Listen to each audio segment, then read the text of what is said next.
Welcome back, guys, to another video. First, I want to take this time to say thank you.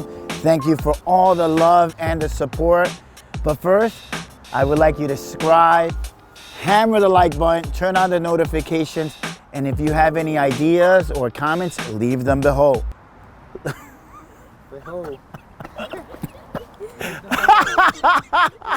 Tú eres malo. Leave them below, right? So today's video is going to be the pros and cons of working with a builder. So I'm gonna show you that. Let's hit the intro, baby. Hey guys, welcome to another remodel. We are in another remodel.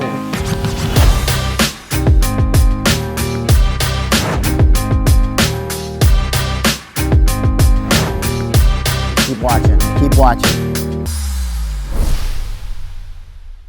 Hey guys, we're here on location in Staten Island, right? This is one of the jobs we did. This is a GAF Camelot shingle.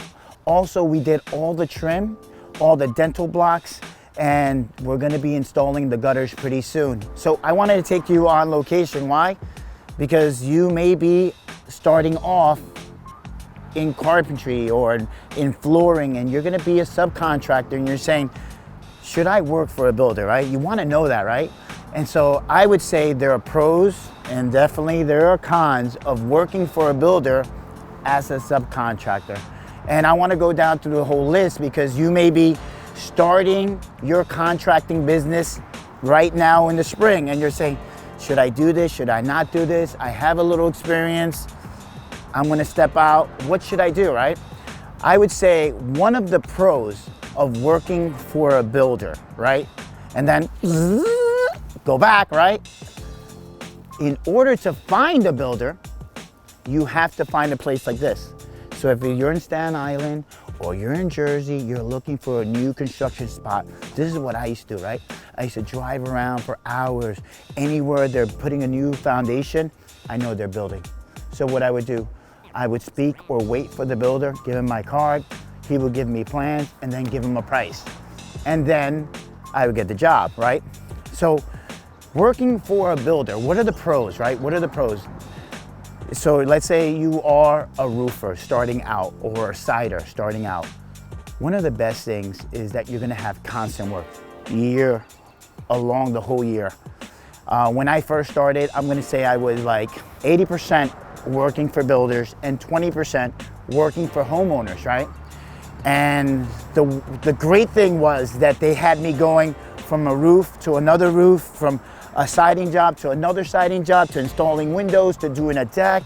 They always had me working, which was great. Because when you first start in your business, what happens? You don't have enough money for advertisement, right? No one knows you, right? So guess what? What is the best way to do that? Is to have constant workflow. So you find builders, right?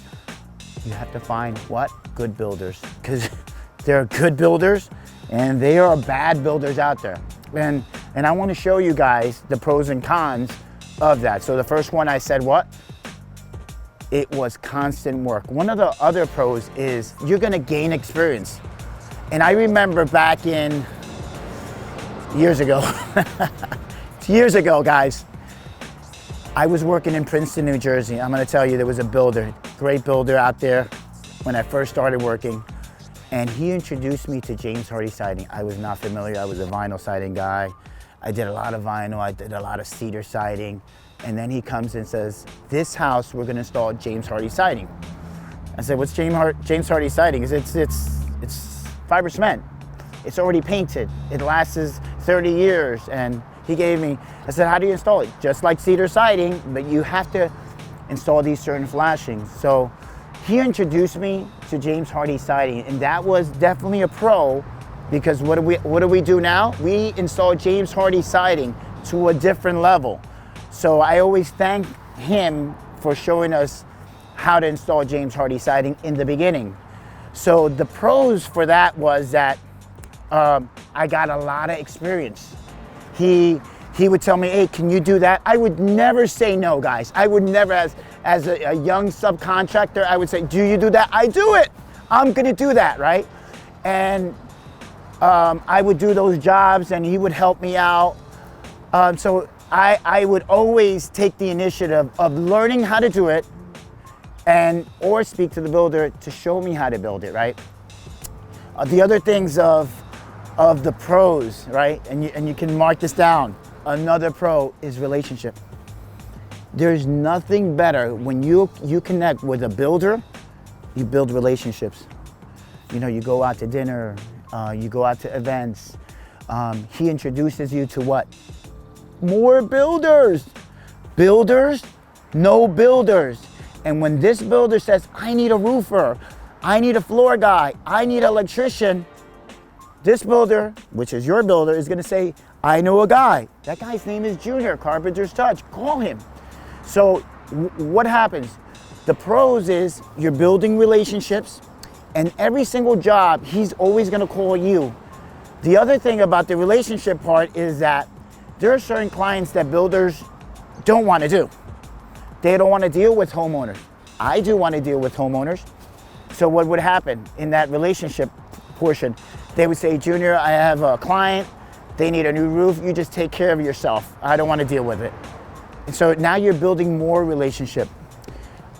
When I was down in Princeton, New Jersey, I remember that that builder down there said, Junior, I need you to come in so you can be the professional guy to speak about the siding that we're gonna install. So the job was roughly about $90,000, right? So the builder was there, the homeowners were there, and I was there. But I was the professional guy of how to install the cedar properly, because they were gonna invest X amount of money, right? So I learned something. I learned customer service.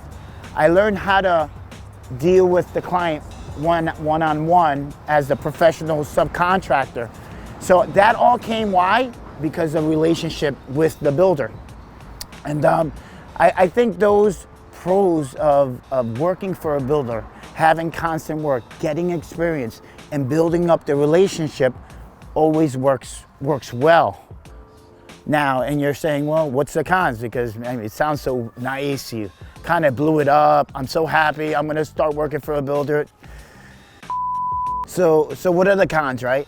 There are two cons I wanna kind of share with you guys that I experienced. As I started working for builders, I found out that there's good builders and bad builders, right? So definitely one of the cons is payment, right? So there was a builder that I was working with, not this builder. I've been working with this builder for about 10 years. But there was a builder here in Staten Island, not gonna mention his name, but he had a big commercial job here in Staten Island and he wanted me to install James Hardie siding. So I said, yeah. And so he loved the price. I wanted the job. It fell out in the winter, even better. Awesome, we're gonna work the whole winter. But what happened? The payment process was very, very long. I sat down with him and I initially said, well, you know, I need to get paid this section, we need a payment. This section that we're gonna do, the front building, I need another payment, right? And the guys that are subcontractors now understand what I'm saying. You need another payment as you go along, right? And they were a family of brothers, if you want to say. And they had a little kind of trick. And the trick was this, guys. He would say, oh, Junior, come in on Friday and pick up your check. And I would wait there for an hour and said, I signed my portion of the check. I need my brother to sign the other portion of the check. And I would wait. I said, well, I'll come tomorrow. And when I would come tomorrow, it was still the same trick. And I was finding out that we were getting paid roughly 30 to 90 days, every 30 to 90 days for that job. It puts a burden on you because you're trying to run a business and have cash flow coming through so you can pay your employees and you pay the gas and all the other expenses, right? So that's definitely one of the worst things of finding a builder if he doesn't pay. I love builders that pay. They pay, you give them a price, give them a nice, comfortable price, they pay. Roughly about a week, 2 weeks, they're paying you. Love those guys. But the other guys, I've brought down my list to working for builders. Now, if you ask me, how many builders do I have that I work for?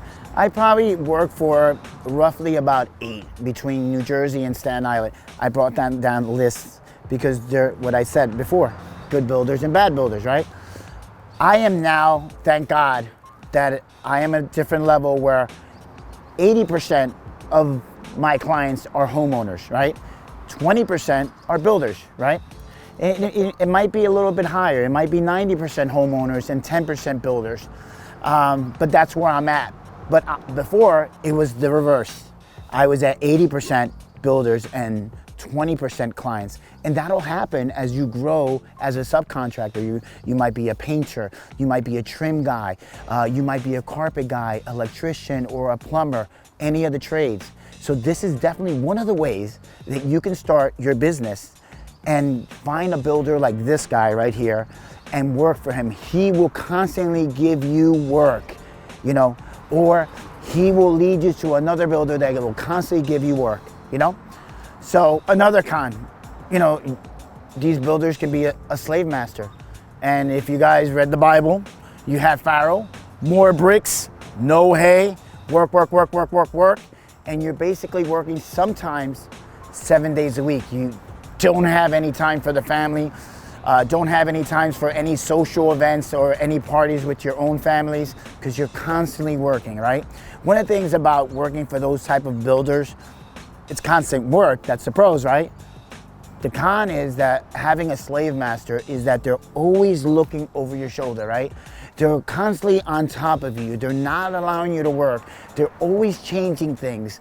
So there's never a continuing workflow in the project that you're doing, right?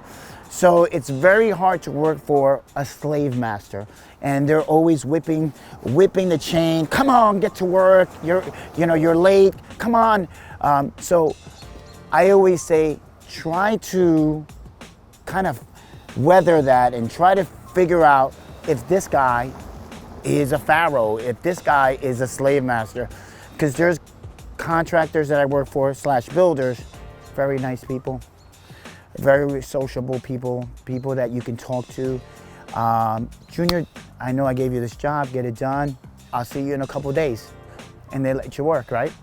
But when you have a slave master on your shoulders, constantly looking over you, sometimes it's very, very hard to work under those pressure and under those circumstances, right? So those are our 2 cons. I forgot to mention, right, was my experience in Princeton, New Jersey. So that builder there, he kind of blew up overnight. He was doing everyone's home in Princeton, New Jersey. And like you guys know, Princeton University, I was roughly about a half a mile away from the university. And we would go there every single day, 6 days a week. So it would take us an hour and a half driving and about 2 hours to drive back to North Jersey. So as the builder helped us out and we learned and grew in our craft and I was earning good money, he became, from a good builder, he became a bad builder. And he said, what happened? What happened? He blew up overnight and he started buying properties and then he stopped paying all his subcontractors. At one time, he owed about 5 or 6 of his subcontractors. I was one of them. He owed out roughly about $200,000 in subcontractor fees to everybody, from the HVAC guy, from the electrician, to the plumber, from being a roofer and a sider, and I was also his window installer, and I did his deck. He owed us all this money, so we kind of stopped the job, and we got away from him. A lot of the subcontractors just got away from him because he wasn't paid. It took him literally to pay me back my money 1 year. Definitely a good builder. And then we got out when he was a bad builder. I had to kind of leave because if not, I was just gonna keep on losing money. And so I wanted to share that experience because you may have a good builder, he may turn bad. So guys, those were the pros and cons. I hope that helped you guys out. Those guys that are starting out your business. Listen, I'm gonna applaud you. If you're starting out your business now in 2021, guess what? There is plenty of work, right? Don't forget to like, to subscribe, turn on the notifications, leave the comments below. Keep watching.